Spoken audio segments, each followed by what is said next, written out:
Muy bien, hermanos, vamos a continuar. Y antes de continuar, quería darle una recomendación y después un comentario que un hermano me pidió un tiempito para el comentario. Pero un hermano me decía de hace un ratito en el receso que si teníamos el material. Yo creo que si usted necesita el material puede comunicarse ya con los hermanos administradores, los que están ahí en el banquillo de los tributos, para que puedan facilitarle el material, porque el material se entregó allá en la unión, pero creo que ellos tienen todavía material, y si no hubiera, pues creo que bien se puede sacar una copia. Pero lo que vamos a tocar ahora es algo que ya se entregó en el material y que había quedado suelto, y que con la ayuda de Dios, pues esta mañana o este día queremos terminarlo. Así que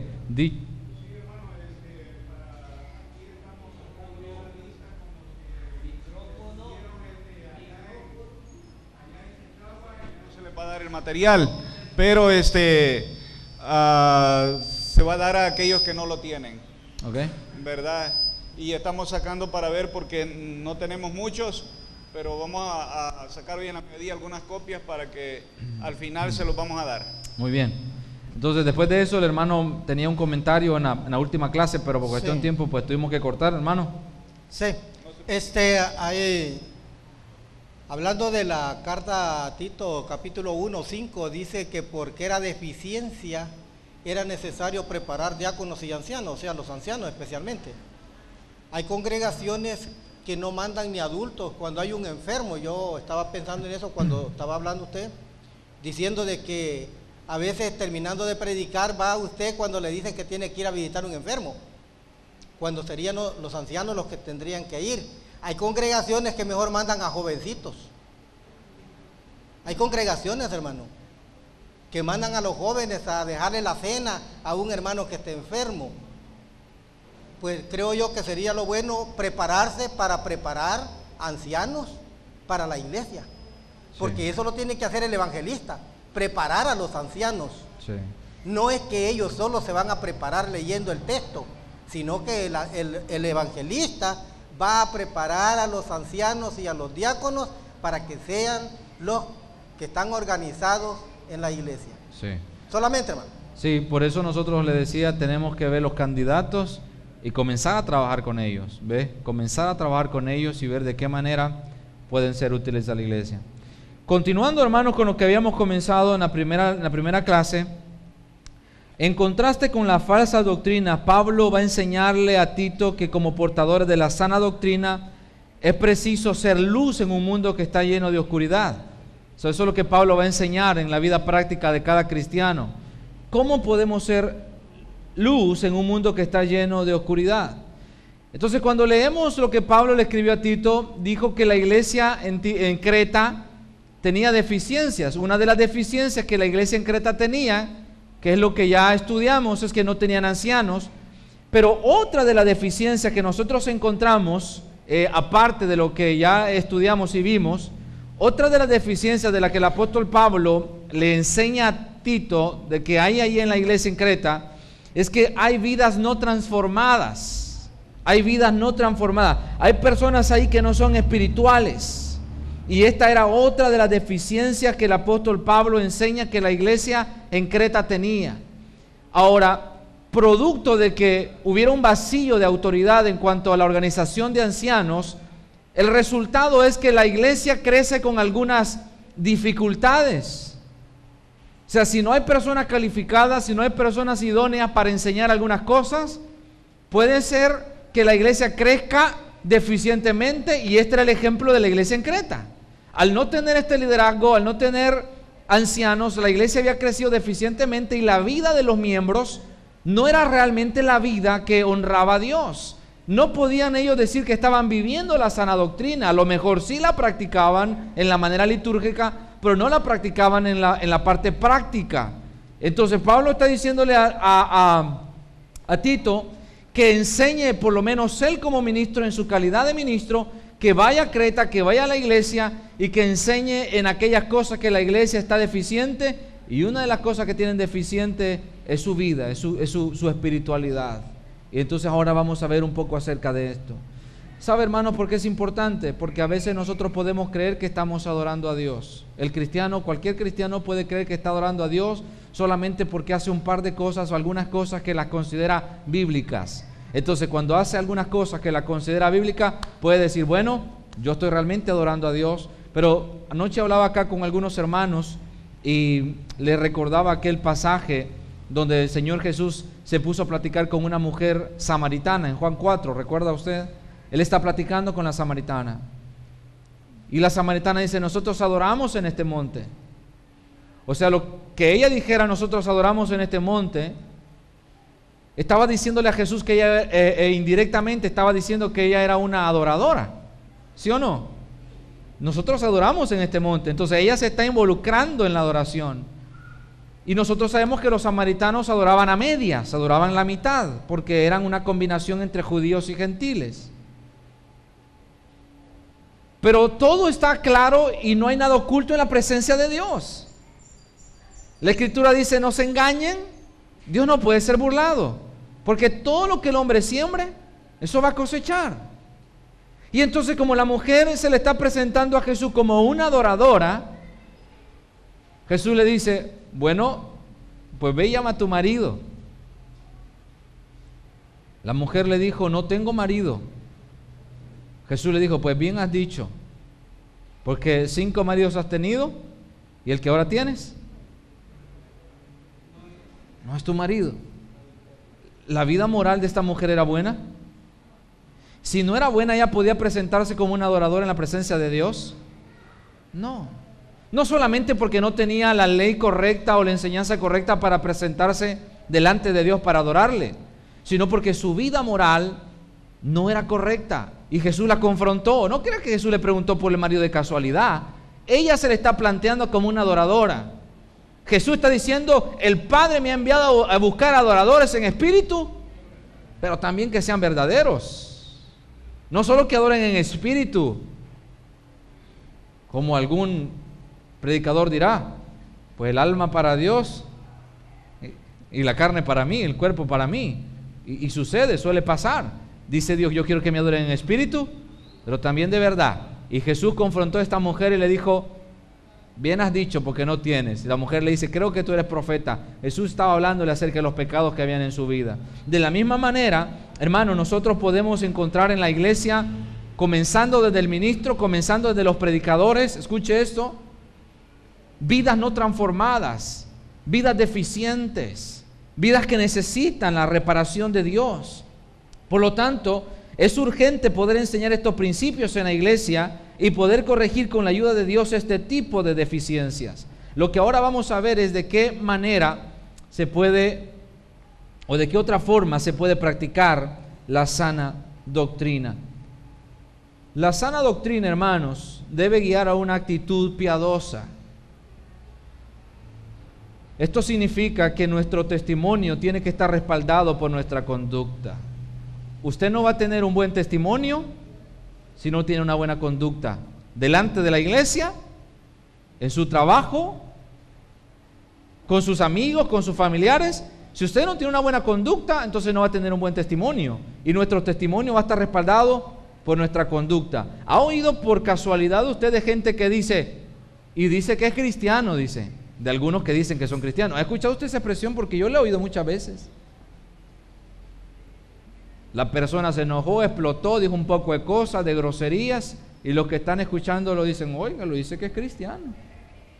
Yo he escuchado eso muchas veces.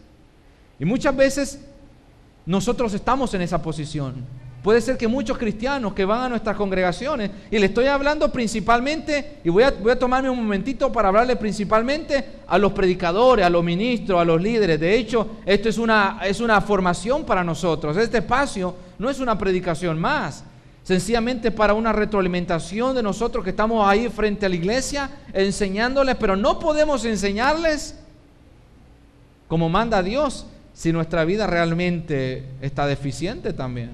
No podemos. Y entonces nuestro testimonio tiene que estar respaldado por nuestra conducta.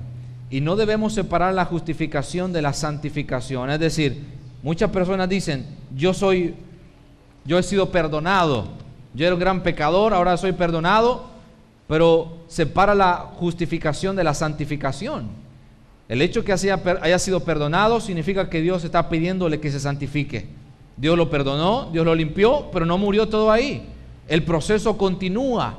Y ahora Dios le está diciendo, santifícate. Y eso dijo el apóstol Pablo a los tesalonicenses. No nos llamó Dios a inmundicia, sino a santificación.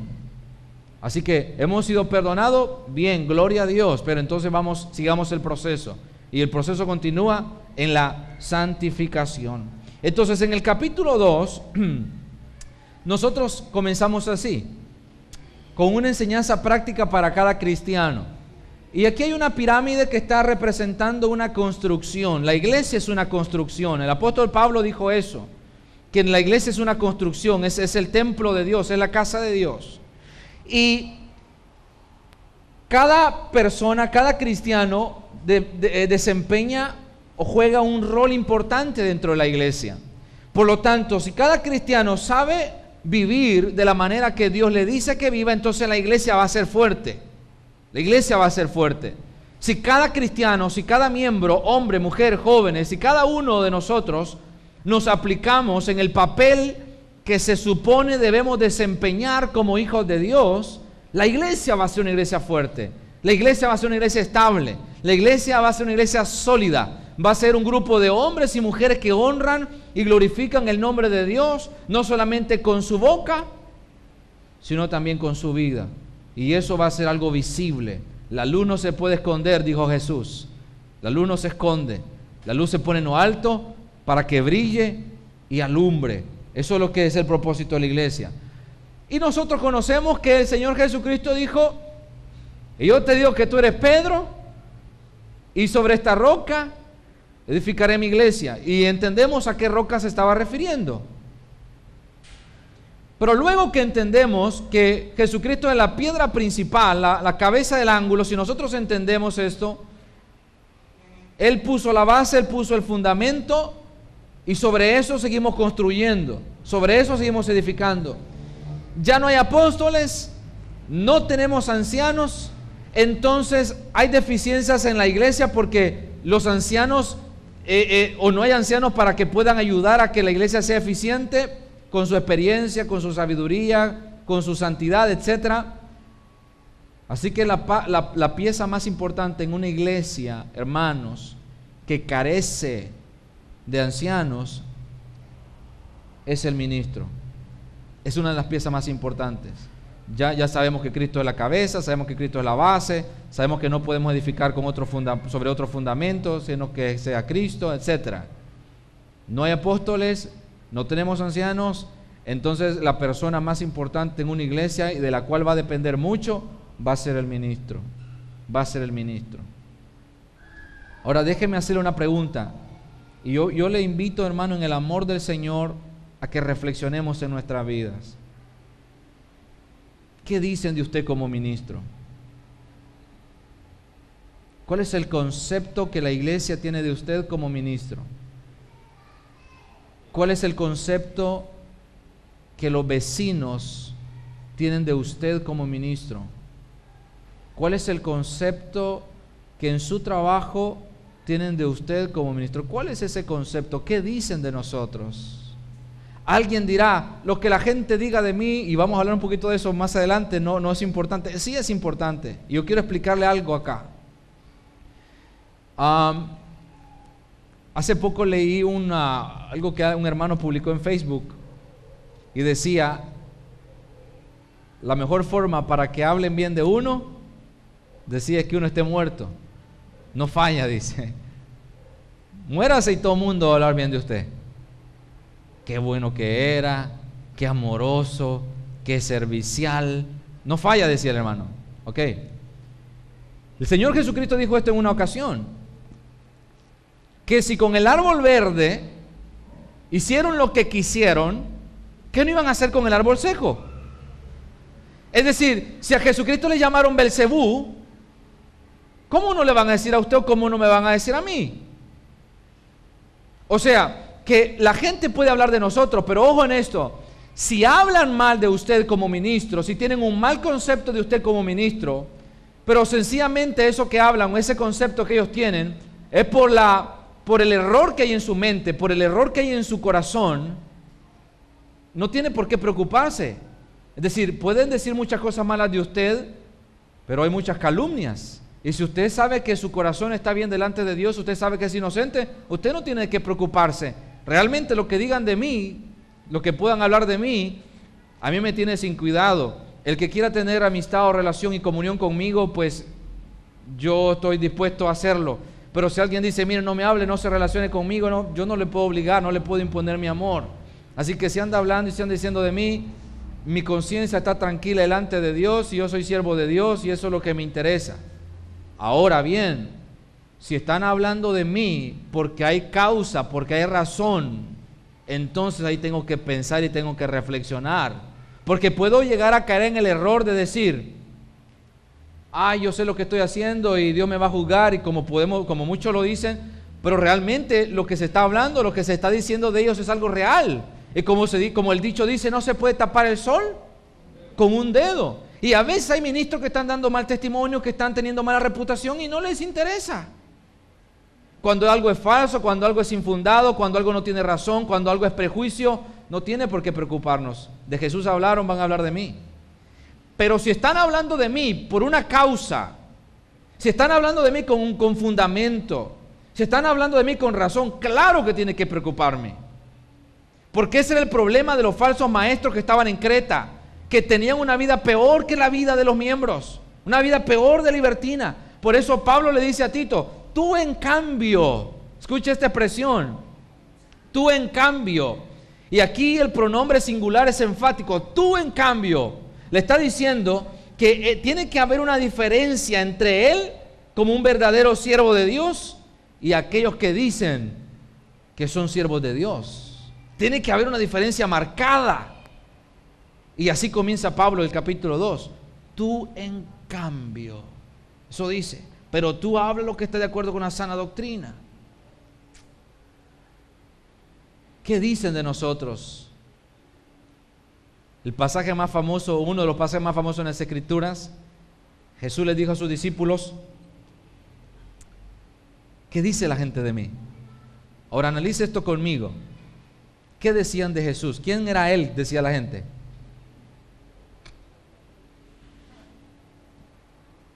¿Quién decía que era él? La gente. Pero comencemos con los nombres. Le digo, bueno, ahí por ahí uno están diciendo que tú eres Elías. Dice, otros por ahí dicen que eres Juan, como la reencarnación de Juan. Otros dicen por ahí que eres Jeremías. Otros por ahí andan diciendo que eres algún profeta. Ojo con esto. ¿Con quién estaban comparando a Jesús? ¿Con mala gente? ¿O con quién la estaban comparando? Estaban comparando a Jesús con íconos del tiempo de él como Juan y del tiempo del Antiguo Testamento como Jeremías o Elías. Era gente respetada por el pueblo. Ese era el tipo de comparación que tenían con Jesús. Jesús pregunta, ¿qué dicen de mí? ¿Qué dicen de mí? Y es importante entonces que en la iglesia nosotros entendamos que lo que la gente diga de el ministro es muy importante. Yo siempre he creído, y a veces hay excepciones, porque siempre hay excepciones, pero en la mayoría de ocasiones, de la manera que el ministro o los ministros son en una congregación, así también es la congregación. Porque de una manera u otra, él o ellos los están guiando y están aprendiendo de él o de ellos. Así que, como la iglesia sea, como el ministro sea o los ministros sean, así es la iglesia. Salvo excepciones, porque hay excepciones. Pero salvando las excepciones, naturalmente así es. Naturalmente así es. Ahora, un ministro en una congregación no le puede decir a los miembros que se reúnan y él no se reúne. Porque yo he estado en situaciones que para mí son penosas.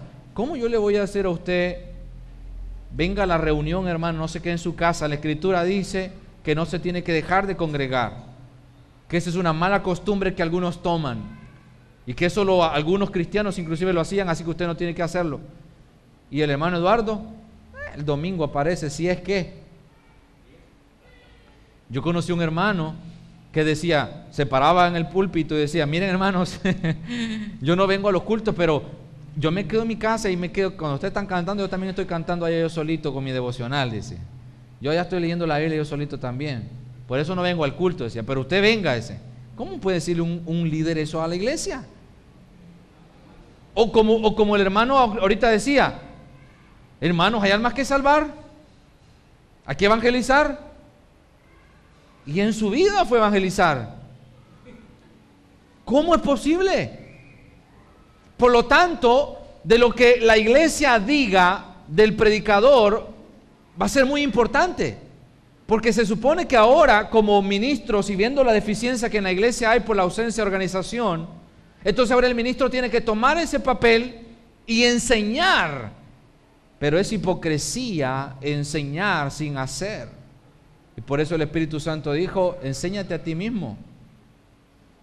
Enséñate a ti mismo. Hay hermanas, aquí hay hermanas que están en algún ministerio, hay hermanas que están trabajando, hay hermanas que son parte importante en las iglesias. ¿Qué dicen las hermanas de usted? Déjeme decirle que cuando nosotros hablamos con gente que por qué no va a la iglesia y queremos restaurarla, muchas veces y ya vamos a hablar un poquito de eso, los responsables o las responsables de por qué a veces alguna gente no va a la iglesia son por los líderes. Son por los líderes. ¿Y qué uno hace? Me han invitado a veces a evangelizar a zonas fuera de mi congregación y cuando uno invita se encuentra que la gente no quiere ir por esos líderes. Y me han tocado en caso, ¿yo qué les digo? ¿Yo qué les digo? Es que usted no sabe, hermano, que esto y que lo otro. Y la gente, miren, la gente cuando no anda de evangelismo y hay un líder malo, la gente se destapa. No, y la gente le cuenta la que es y la que no. Y es muy penoso eso. Yo creo que la lucha de nosotros como ministros, la lucha de nosotros como aquellos que estamos frente a la iglesia, debe de haber una clara diferencia. La gente tiene que ver una clara diferencia en nosotros de lo que puede ver en el mundo. Entonces, cuando Pablo le dice aquí, habla lo que esté de acuerdo en la sana doctrina, hay otras versiones que le dice, predica. Y eso de predica es un imperativo presente activo, lo que decía el hermano Bonerges. Eso de predicar, y dice predica y sigue lo que va a predicar. Tiene que estárselo diciendo constantemente a los hermanos cuál debe de ser su conducta, cuál debe de ser su comportamiento, a las mujeres, a los jóvenes, a los siervos. Tiene que estarle repitiendo periódicamente, frecuentemente, que no se les olvide que ahora son luz, que ahora son hijos de Dios y que no pueden seguir viviendo como vivían antes. Eso significa, háblales, diles. Otras versiones, repito, dice, predica. Pero no puede ir a predicar el ministro si él mismo no entiende que es la base de una construcción. Que si esa base es sólida, la construcción será sólida. Puede hablar con autoridad, va a ser respetado lo que diga, lo que hable va a ser oído. Pero cuando la iglesia conozca que la persona sencillamente está hablando ahí en el púlpito porque hablar es fácil, vivirlo es otra cosa, esa persona no puede ayudarle a la iglesia. No le puede ayudar a la iglesia. No le puede ayudar a la iglesia. Más bien, indirectamente sirve como tropiezo. Indirectamente sirve como tropiezo. Y entonces pasa que a veces los predicadores, los ministros, los que estamos en una posición de liderazgo, realmente para nosotros no es muy importante qué dicen los demás de nosotros. No es importante. Pero yo le digo algo, hermanos, en esta mañana. Si hablan de nosotros porque en su corazón hay maldad, porque en su mente hay prejuicios, si hablan de nosotros porque estamos moviéndonos, si hablan de nosotros porque estamos activos, si hablan de nosotros porque estamos sirviendo, porque estamos poniendo nuestros dones, nuestra ayuda, nuestros recursos al servicio, al engrandecimiento del reino de Dios, Dios lo sabe y Él nos va a juzgar. Y no tiene que preocuparse por lo que digan de usted cuando es algo infundado. pero sí debe de preocuparnos y debe de hacernos reflexionar cuando están diciendo que a usted no se le pueden decir las cosas porque usted explota rápido, se enoja. Que con usted no se puede platicar porque usted hasta llega a ofender. Que con su esposa, con su esposo, con sus hijos, lo que sea, no se puede hablar porque deberían de ser ejemplo y no lo son. ¿Qué sé yo? Cuando vienen todo este tipo de estas cosas, sí uno tiene que reflexionar. Sí tiene que reflexionar. ¿Qué está pasando y qué tengo que corregir en mi vida? He sido llamado a edificar la iglesia del Señor, pero antes de ser edificado, yo tengo que ser edificado. Por lo tanto, yo siempre que tengo el privilegio de poder compartir o enseñar algo a alguien, yo le hago esta pregunta. Y he tenido la oportunidad de compartir unas enseñanzas, unas clases con algunos muchachos que después van a predicar, y algo que yo les pregunto es, ¿por qué vamos a estudiar esto? ¿Por qué vamos a estudiar este tema? ¿Por qué están estudiando? Les pregunto. Y muchos muchachos, muchos jóvenes me dicen, para saber más, para tener más conocimiento, para ayudar a la iglesia, para predicar el evangelio. Y están bien todas esas respuestas, están bien. Pero yo les digo, estudiamos primeramente para ser mejores nosotros. Para eso estudiamos. La palabra primero debe aplicarse para mí. Para eso estudio yo. Si no estudio para yo ser mejor, si no estudio para aplicar lo que estoy estudiando, entonces voy a ser un fariseo aprendiendo la ley de Dios para ir a aplicárselos a otros sin que yo la esté viviendo. Y ese es el problema que Jesús tuvo con los líderes de su tiempo. Y léase el capítulo 23 de Mateo. Y léase el capítulo 23 de Mateo, que Jesús fue muy claro y les dijo el disgusto y el pleito que él tuvo todo su ministerio con ellos. Porque realmente cuando hablaban de ellos, decían son sepulcros blanqueados. Cuando hablaban de Jesús, cuando no había prejuicio, cuando no había maldad ni mala intención, cuando se hablaba de Jesús se decía, no, quizás él es Elías, él es Jeremías o es algún profeta. Esa es la diferencia, mis hermanos, que Jesús quiere que nosotros tengamos.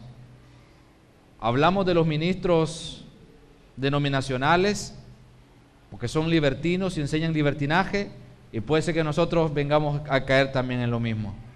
Solamente que creemos que estamos bien porque tenemos una liturgia correcta, la que le llamamos la sana doctrina, sin vivirla. Ojo con esto, porque Pablo está comenzando con Tito. No comienza con la iglesia. Pablo está comenzando con Tito y le dice, tú habla lo que está de acuerdo con la sana doctrina. Y está comenzando con él.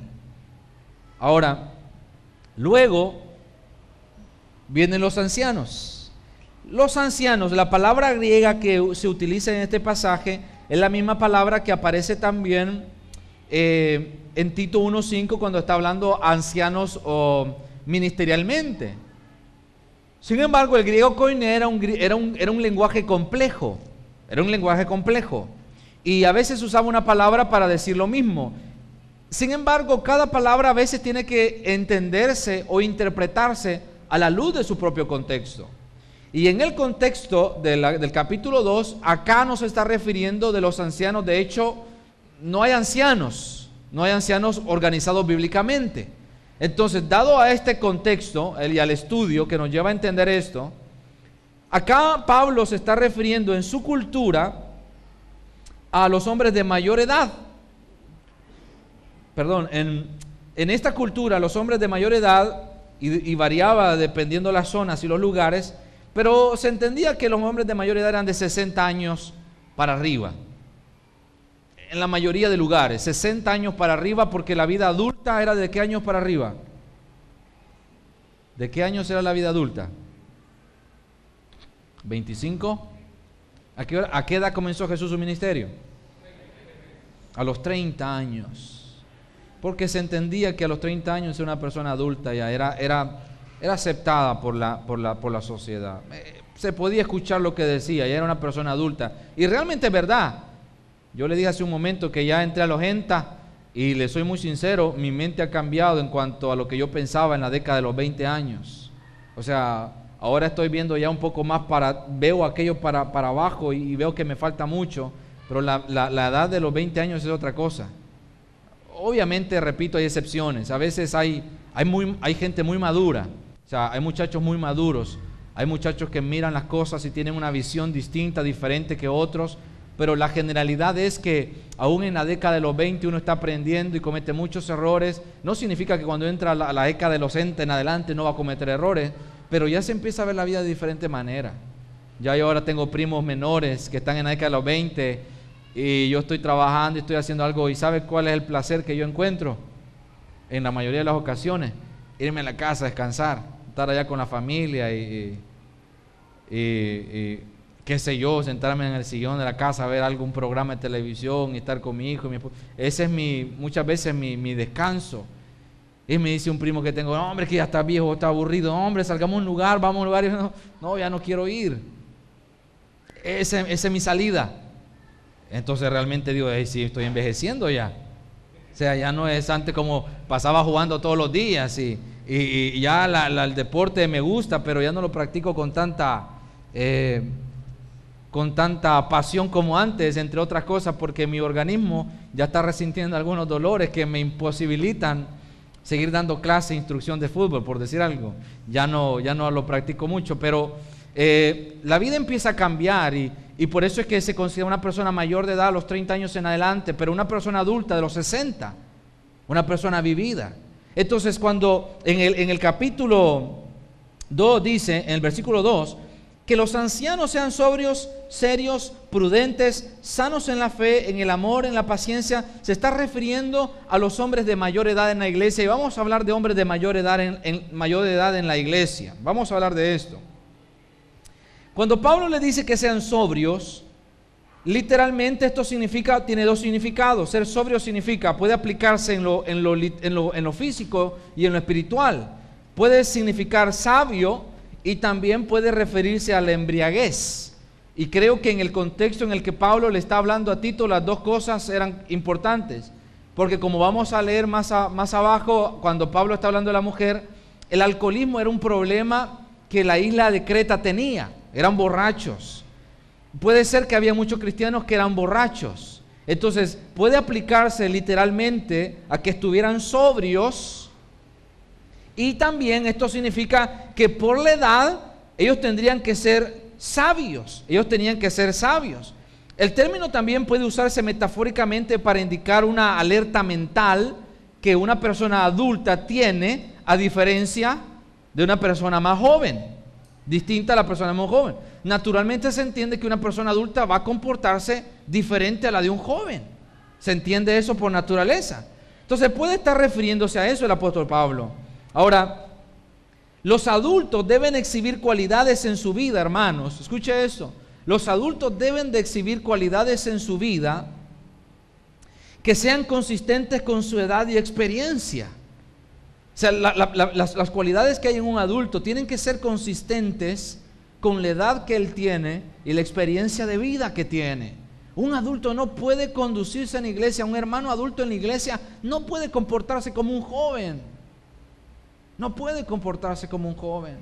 No puede tener los mismos problemas que un hermano joven. Hay hermanos que pasan 10 años, 15 años, 20 años en la iglesia y han crecido en años, han crecido en edad, pero no en experiencia. No, sus cualidades no han sido aumentadas. Y a veces tienen problemas más graves o se comportan de una manera peor que la de un hermano joven. Déjeme y le cuento esto que me pasó hace como unos 2 o 3 meses. Hay un hermano que, bueno, tengo la oportunidad de colaborar con algunos hermanos allá en San Salvador y tengo algunas relaciones con algunos hermanos, y por cuestión de que acá pues somos hermanos en Cristo y somos uno en Cristo y usted puede conocer a algún hermano, voy a obviar nombres. Voy a dar nombres ficticios. Así que no ande buscando al tal hermano Jorge porque es un nombre ficticio. Pero visité al hermano Jorge, un líder de una congregación, para variar, y que el hermano Jorge ya tenía como unos 3 domingos de venir a la iglesia. 3 domingos. Okay, uno se quedó sin ir a la iglesia un domingo porque le dio la chikungunya. Está bien. Pero el segundo y el tercero. Entonces, pues tuve la oportunidad de ir y me llevé de compañero a un hermano joven. a un hermano que estamos tratando de trabajar con él para el liderazgo de los jóvenes. Y le dije, acompáñame, vamos a hacer una visitación. Y fuimos. ¿Y sabe qué me encontré? Yo le dije, hermano, ¿qué tal? ¿Cómo está? Bendiciones. ¿Y cómo ha estado? Y empezamos a platicar. Y entramos al punto, por lo que había llegado. ¿Qué estaba pasando? ¿Qué sucedía? ¿Por qué había dejado de estar yendo 3 domingos ya? Y es que el último domingo que dejó de ir, alguien lo vio ya raro. Entonces ya no era normal. ¿Sabe lo que él me dijo cuando estuvimos platicando? Y el hermano se soltó y me dijo 2 cosas. Número 1, dice que un día le estaba parqueando su carro y otro líder le dijo, mire hermano, ¿cree que puede parquear mejor? Él le dijo al otro hermano, ¿cree que puede parquear bien su carro? Le dijo, porque ahí queda un espacio y no me ayuda a mí para parquearme. Le dijo, ay, parqueen en otro lado, o sea, aquí ni carros vienen, ni carros traen los hermanos, le dijo. Lo cargó en su corazón, porque le dijo eso. Y hermano me lo contó con un resentimiento que el hermano le dijo que ni los hermanos ni carro traían, que lo parqueara ahí en otro lugar. Y que ese mismo hermano se había acabado el agua. Y entonces que si le ayudaba a poner el agua, porque el otro hermano estaba poniendo la botella del agua, y el hermano dijo, no, déjeme que yo puedo solo, más bien me estorba, ese que le dijo el otro. Lo mató. Lo mató. Así que no iba por esas razones. No me lo dijo directamente. Él me había dicho, he estado un poco mal de salud, he estado ahí, y usted sabe, no fue directo a él, pero yo entendí que estas 2 razones fueron las que la llevaron a alejarse. Y le estoy hablando de una persona de unos 25 años en la iglesia, de una persona que ya es considerada como alguien que puede servir y ministrar en una iglesia. Esa es la actitud de un hermano de 55 años. Yo le tolero eso a alguien que lo convertimos ayer y el hermano de mayor edad, pues no le debió haber dicho eso, le hubiera dicho, voy a mover el carro pues, lo voy a poner bien para que usted pueda parquearse. Pero porque a mí no me quieren dar un parqueo, ese es motivo para dejar de reunirse. ¿Qué me dice eso de una persona adulta? Y aunque usted no lo crea, hay muchos hermanos adultos que se resienten por eso o por otras cosas. Se resienten por eso o por otras cosas. Y uno platicando con ellos empiezan a soltarse lo que los resiente. Y hermanos, los adultos deben demostrar, exhibir cualidades en su vida cristiana que sean consistentes con su edad y experiencia. Yo puedo molestarme o por ejemplo las cosas que hermanos a mí me molestan ahora son cosas que me molestan y que me indignan, pero que no van a hacer que yo diga, ya no sigo, ya no voy a ir a la iglesia. Pero cuando uno mira estas actitudes en hermanos de mayor edad, de hermanos adultos en la congregación, uno se da cuenta que necesitamos enseñarle a crecer espiritualmente, a madurar. ¿Por qué se resintió? ¿Por qué se molestó? Y hay hermanos así en iglesia. Y no sé si usted entiende lo que le estoy diciendo, pero es bien penoso esto. Tanto que tener hermanos en la iglesia de todas las edades es una espada de doble filo. Tener hermanos adultos en una congregación es una espada de doble filo, porque puede ser de bendición a la ayuda, puede ser de bendición a la iglesia con su ayuda, puede ser la iglesia fuerte cuando ellos con su experiencia y su sabiduría cubren la iglesia, puede ser provechoso, pero es de doble filo porque a veces son las personas adultas las que más generan problemas en una congregación. Es la gente adulta la que más peros tiene, la que más problemas genera. Tanto que obviamente yo tengo muchos amigos jóvenes o ministros que no están tan jóvenes, pero son no solo hermanos en Cristo, sino también que son amigos. Y algo que yo he estado escuchando últimamente, incluyéndome en mi persona, es que es más fácil trabajar con jóvenes que con adultos. Es más fácil trabajar con jóvenes que con adultos. Porque cuando un adulto creció y no maduró, hay gente adulta que queda sola. Hay gente adulta que queda sola. ¿Sabía usted que hay padres que no quieren ver, hay hijos que no quieren ver a sus padres, no porque sean malos, sino porque con sus padres no se puede tratar? O sea, hay señores que no se puede tratar con ellos. No se puede. Nada menos ayer yo estaba en el banco por la mañana. Estaba en el banco antes de venirme para acá porque salí ayer por la tarde y estaba en el banco. Y usted sabe los bancos cómo son. Hay 7 ventanillas y solo hay 3 personas atendiendo. Y esas 3 personas que están atendiendo, una de las 3 atiende a los de tercera edad. Por lo tanto que el banco estaba lleno. Y entonces los cajeros estaban atendiendo uno de la tercera edad y uno de la fila que estaba larga. Pues uno lo que tiene que hacer, y como buen cristiano, pues tiene que tener paciencia y esperar. Y si alguien se le mete a usted en la fila, ¿va a pelear con él? Yo puedo decirle, mire, perdóneme, yo estaba aquí antes. Puedo decirle quizá a lo mejor. Pero si la persona me dice, no, pero ahora yo voy a estar aquí, ¿hay algún problema?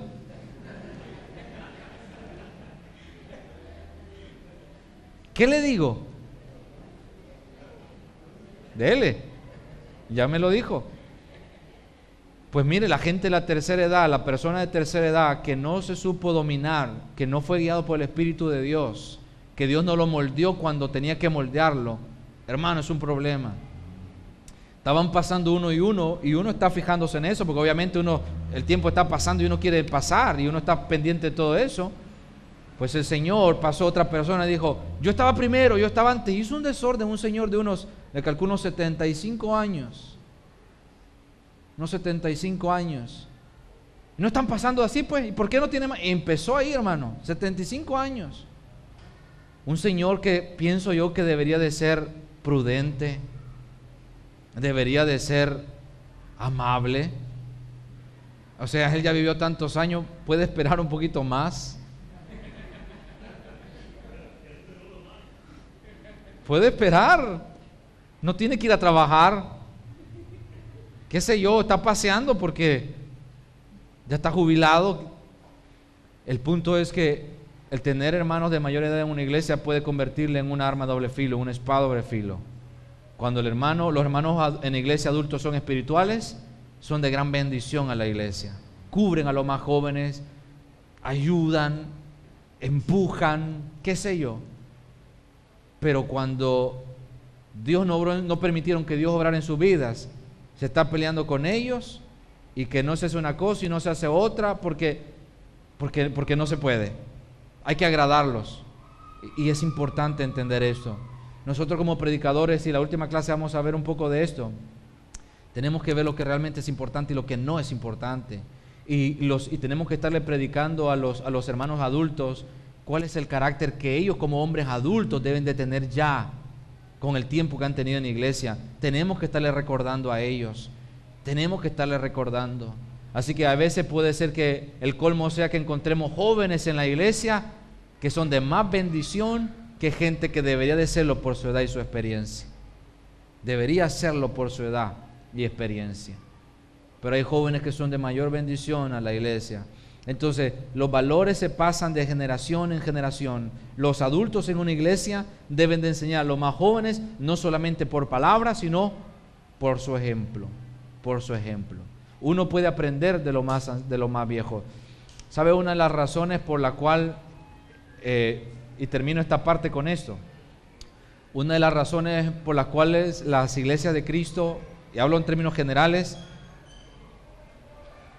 no son muy, como le dijeran, son pocas iglesias de Cristo que tienen ministerios que están trabajando con matrimonios. Hay algunas iglesias de Cristo que trabajan en su ministerio con matrimonios, pero no todas tienen esos ministerios. ¿Sabe por qué? Porque aunque hay hermanos mayores, aunque hay hermanos adultos que pudieran enseñar por su edad, por su experiencia, por la vida que han tenido en su matrimonio a otros más jóvenes que necesitan y deben aprender, ¿sabe por qué no se les enseña? Porque han tenido una mala vida. Han tenido una mala vida en su familia. A veces la iglesia se da cuenta de los problemas que el hermano tiene en su casa. El hermano que se molesta porque a las 12 no tiene la comida hecha. El hermano que públicamente se pelea con su esposa. O sea, cosas que una persona adulta no debería tenerlas. Una persona joven puede meditar y puede reflexionar y puede decir, no voy a pelear con mi esposa por la comida. Gracias debo darle porque se ha esforzado por hacerla. Y aunque no me gusta, como buen cristiano me la voy a comer. Y le voy a dar gracias. Y si no me gusta, le voy a decir, amor, tengo un regalo. Para nuestro aniversario te voy a pagar una escuela de chef. ¿Sí? Eso es eso es lo más sabio. Pero que va a tirar la comida, que se va a molestar porque no le parece algo y la iglesia se da cuenta. Entonces hay hermanos que pudieran enseñar de matrimonio, pero la iglesia dice, ¿nos va a enseñar de matrimonio? No puede. Los hermanos adultos en nuestras congregaciones tienen que ser ejemplo, pero no solo en palabras, sino en acción, en hechos. Así que esto es lo que Pablo le está diciendo a Tito. Tú primero, cuidado, tú primero como ministro, que vean una diferencia entre ti y los otros ministros, los otros líderes. Segundo, enséñales a los adultos que sean sobrios, serios, prudentes, que sean sanos en la fe, en el amor, en la paciencia, que vivan de acuerdo a la edad que tienen. Eso está diciendo Pablo, que viva de acuerdo a la edad que tienen. Así que yo creo, hermanos, que es importante que en nuestras congregaciones les enseñemos esto. Muchos hermanos adultos en la iglesia tienen vidas deficientes y nosotros todavía estamos predicando acerca de los 2 pactos. Muchos hermanos en la iglesia tienen vidas deficientes y nosotros estamos predicando todavía de que por qué no hay que diezmar. O sea, tenemos que, por lo menos yo he estado pensando allá en la iglesia donde yo tengo la oportunidad, la bendición de servir, que el calendario de enseñanza va a ser algo que no se haya enseñado, algo que se necesita, algo que sea práctico, algo que sea diferente, algo que se esté viviendo, que se esté necesitando. Ya no aquellas clases que debemos de entender, ya no aquellas clases que, como el escritor de los Hebreos dijo, son los viejos rudimentos, sino que la iglesia necesita seguir creciendo, necesita madurar y llegar al conocimiento pleno de cuál es la voluntad de Dios. Alguien, por favor, que me lea el versículo 3.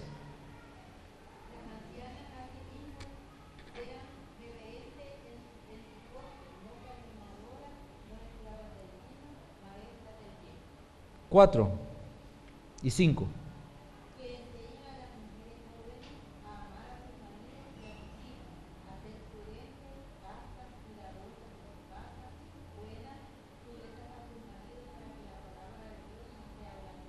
Vamos a comenzar acá, para que la palabra de Dios no sea blasfemada.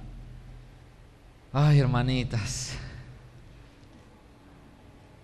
hay 3 versículos que el Espíritu Santo, 3 versículos cargados de información que el Espíritu Santo está hablando en referencia a la mujer. Hay un versículo que utilizó para el hombre y hay 3 versículos que el Espíritu Santo está ocupando y está dando una información cargada para la mujer. ¿Por qué?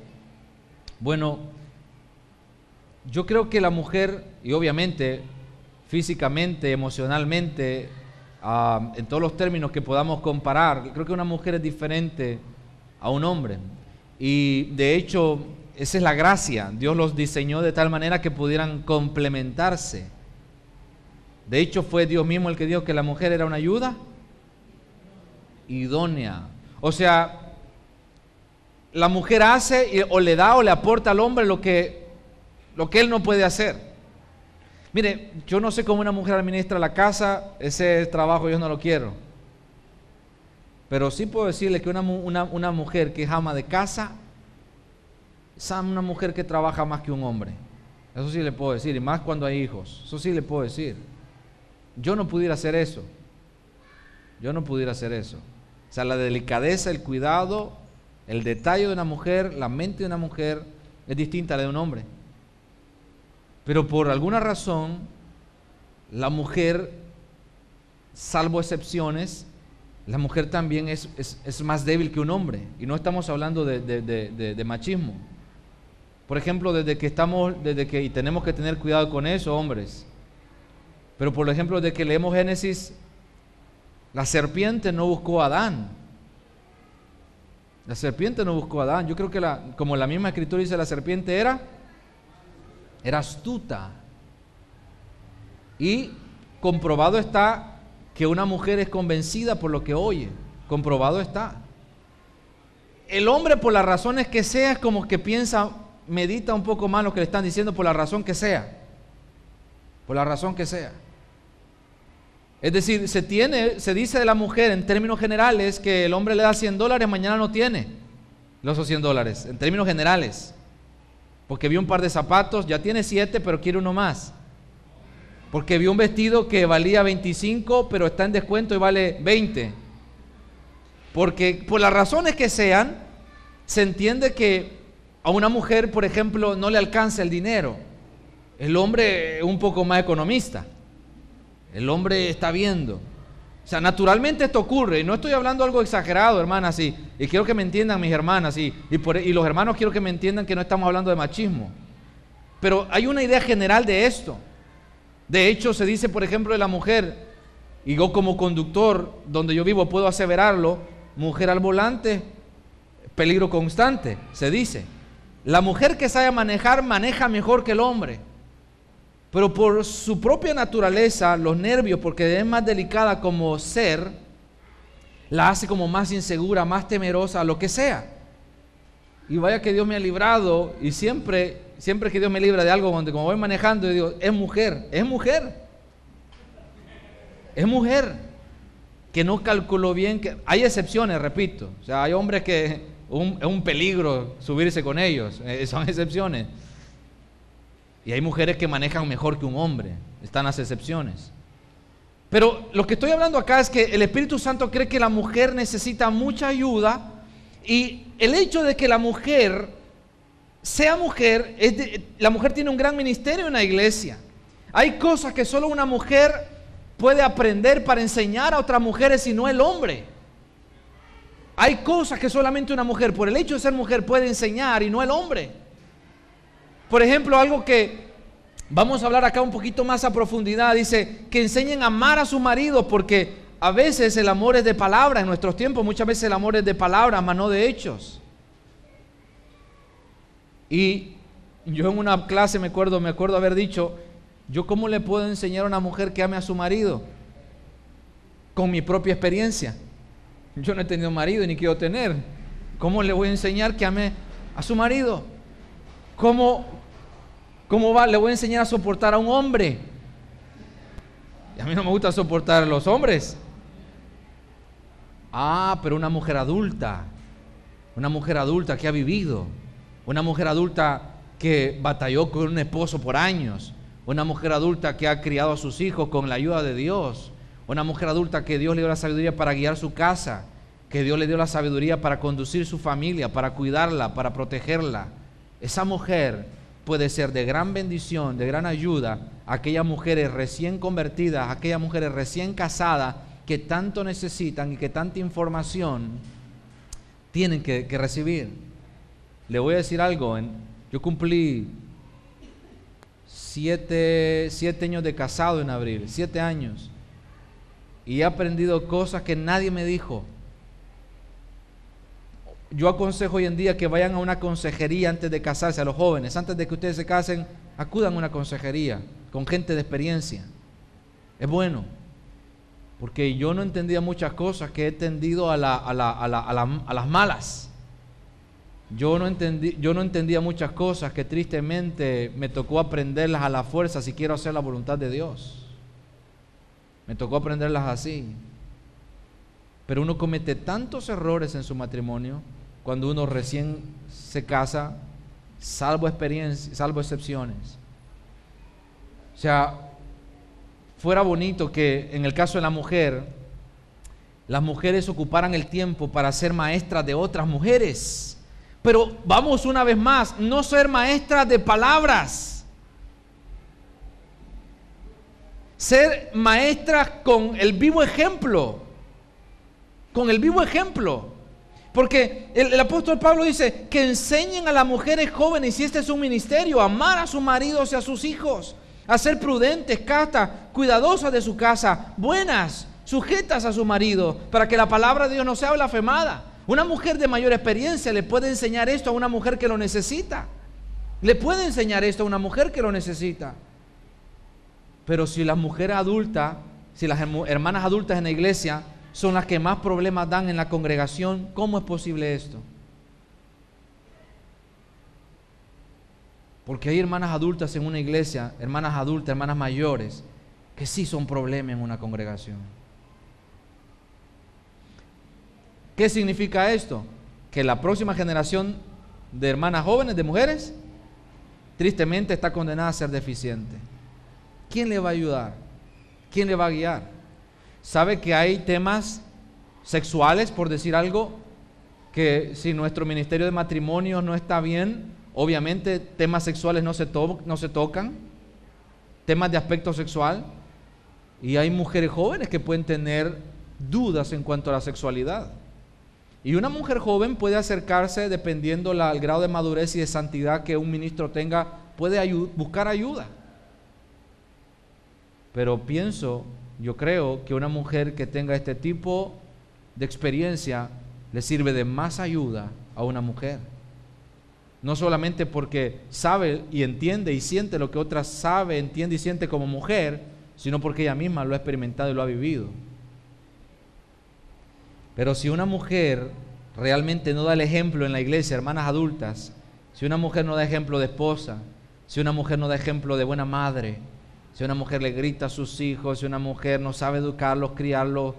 Me acuerdo que había una hermana joven en la iglesia que llevaba a un niño pequeño, y el niño pues lloraba, y el niño ella no lo podía controlar, y el niño pues hacía un desorden en la iglesia realmente. Y a veces yo estaba predicando y realmente me desconcentraba los gritos, los llantos. Y después me acuerdo que en 2 ocasiones una hermana se me acercó y me dijo, esa mujer deberían de enseñarle, me dijo, que cómo criar a sus hijos. Yo a mis hijos los sacaba, yo hacía esto, y me contó todo lo que hacía con sus hijos. Y yo le dije, pues usted pudiera ayudarle a la hermana. Usted pudiera ayudarle a la hermana. Es bien fácil a veces creerse superior a ir y ayudar a las que tienen necesidad. Visitarle un día, decirle, hermana, ¿puedo llegar tal día a su casa? Y con el amor de Dios, no ir a decirle, mire hermana, su hijo está haciendo mucho desorden en la iglesia. No es la manera. Una mujer prudente, una mujer adulta, una mujer seria puede ir a la casa de una hermana y le dice, mire hermana, yo quiero compartir algo con usted en el amor del Señor. El tono con el que se dicen las cosas, o puede abrir una puerta o puede cerrar una puerta. ¿Ve? El tono con el que las cosas se dicen. O abre puertas o se cierran las puertas. Y hay muchas hermanas jóvenes que creen que las adultas solo las critican porque el tono es de crítica. Y eso no es ayuda. Cuando el tono es de enseñanza, cuando el tono es de amor, entonces dice la misma hermana da la pauta joven y dice, es que hermana, yo no sé qué hacer, no sé cómo hacer. Y ya la hermana le empieza a explicar cómo puede hacer, cómo puede ayudarla. Entonces, el ministerio que una hermana puede tener en la iglesia, dependiendo de la madurez, de la sabiduría que ella tiene, es de gran ayuda para la iglesia. Es de gran ayuda para la iglesia. Cuando la Escritura dice, por ejemplo, acá,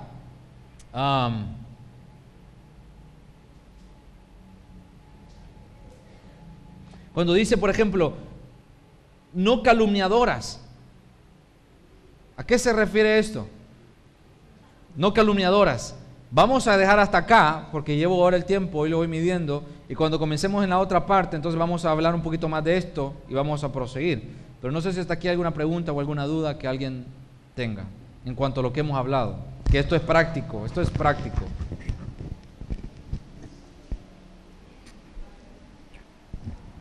hermano.